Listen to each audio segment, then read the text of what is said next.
I was 48 hours away from buying my dream farmhouse. Contracts printed, surveys paid for, my entire future mentally unpacked into that old wooden kitchen. Then my phone rang, and in less than 2 minutes, one greedy sentence from an estate agent wiped the smile off my face and replaced it with something colder. Because when someone assumes you are desperate enough to be played, they sometimes forget you're also calm enough to walk away.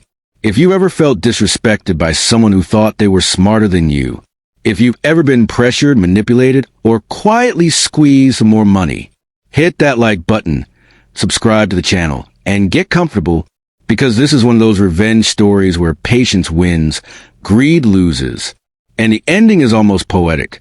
About 20 years ago, I was in a strange phase of life, not young enough to gamble recklessly, not old enough to settle for convenience.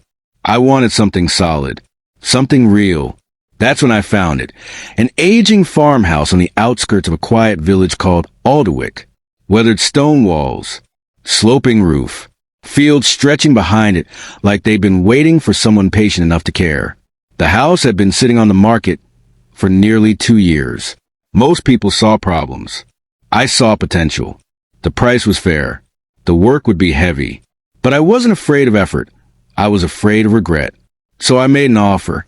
The sellers were an older couple, Margaret and Thomas, retiring to be closer to their grandchildren. They liked me immediately. Or at least, that's what I was told. Enter the estate agent. Let's call him Colin. Colin had the polished voice, the rehearsed warmth, the kind of smile you could hear through the phone. At first, everything was smooth. Viewings, surveys, paperwork, money flowing out of my account like clockwork. Then, 48 hours before exchanging contracts, Colin called. His tone was different. Careful, calculated. He said there was another buyer now. Someone who had suddenly appeared after 2 years of silence. £30,000 above my offer. I remember gripping the phone tighter. But then he added something else. The sellers liked me more. They preferred me. And if I could just go $5,000 above that new offer, he was confident I'd secure the house. That's when the room went quiet. Not angry quiet. Cold quiet. Because my parents taught me many things. But one lesson echoed loudest in that moment. If someone pressures you last minute, they're hiding something. This wasn't competition. This was commission padding. I imagined Colin calculating percentages, rehearsing his pitch, assuming I was already emotionally invested enough to fold. My jaw tightened. I told him calmly to advise the sellers to take the higher bid, and that I was withdrawing my offer immediately. There was silence. I added that I understood I'd lose money on surveys and fees. But I didn't like being cornered. The call ended quickly. Too quickly. For weeks, I wondered what happened next. Then, 3 months later, I ran into Margaret and Thomas in town. They looked surprised, concerned. Margaret reached for my arm and said she hoped I was feeling better. Confused, I asked her what she meant. She leaned in and whispered how sorry they were about my illness. The illness that forced me to withdraw from the sale. I felt my stomach drop. That's what Colin told them. I stood there, weighing my options. Smile politely, or tell the truth. So I told them everything. About the sudden bidder. The inflated price. The pressure. Their faces changed. Not anger. Disappointment.